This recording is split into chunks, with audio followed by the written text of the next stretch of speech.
Hi everyone.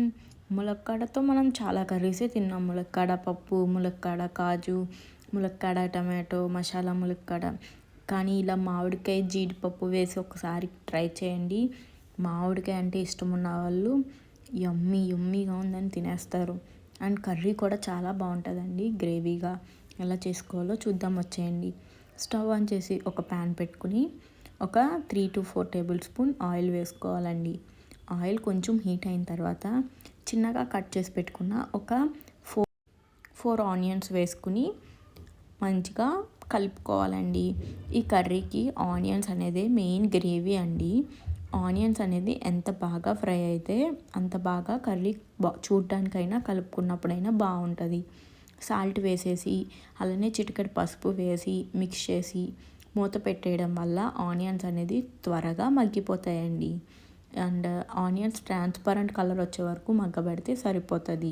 ఒక 5 minutes తర్వాత open చేసి చూస్తే ఆనియన్స్ మంచిగా మగ్గిపోయినాయి. ఇప్పుడు మనం చిన్నగా కట్ చేసి పెట్టుకున్న ములక్కాడ పీసెస్ కూడా వేసుకుని ములక్కాడని కూడా ఒక 50% మగ్గనిద్దాం. 50% మగ్గనివ్వాలి, సరిపోతుంది. మూత పెట్టేద్దాం. తర్వాత ఒక 10 minutes తర్వాత మూత ఓపెన్ చేసి చూస్తే మంచిగా మగ్గిపోతాయి. పచ్చివాసన అనేది ఉండదండి.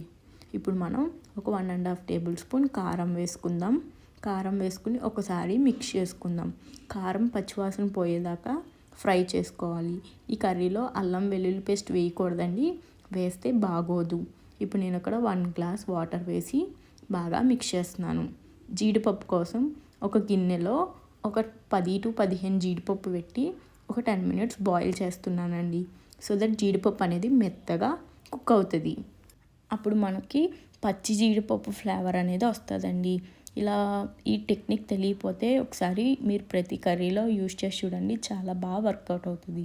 సేమ్ పచ్చి జీడిపప్పు లానే ఉంటుందండి, వేడి నీళ్ళలో జీడిపప్పు వేసి బాయిల్ చేయడం వల్ల. ఇప్పుడు ఈ బాయిల్ చేసిన కాజు అనేది కర్రీలో వేసేసుకోవాలి. వేసుకుని ఒకసారి బాగా మిక్స్ చేసుకుని ఒక 5 to 10 minutes కుక్ అయిన తర్వాత మనం చిన్నగా కట్ చేసి పెట్టుకున్న మామిడికాయ పీసెస్ వేసుకోవాలి. మామిడికాయని కొంచెం ముక్కలుగా కట్ చేసుకోవడం వల్ల మనకి అన్నంలో కలుపుకున్నప్పుడు గ్రేవీగా ఉంటుంది. ఒక 5 minutes లో ఫ్లేమ్లో పెట్టి కుక్ చేస్తే మంచిగా కుక్ అవుతుంది.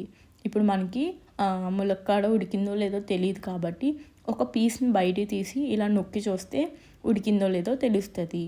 ఒకసారి టేస్ట్ చూసి ఉప్పు కానీ కారం కానీ సరిపోతే అడ్జస్ట్ చేసుకుంటే యమ్మీగా కర్రీ అనేది రెడీ అయిపోతుంది.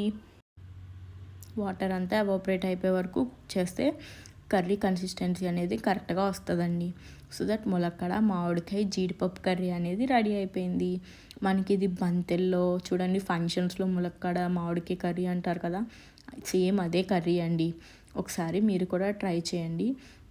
ఈ వీడియో కానీ నచ్చినట్టయితే లైక్ చేసి షేర్ చేసి సబ్స్క్రైబ్ చేసుకోండి ప్లీజ్.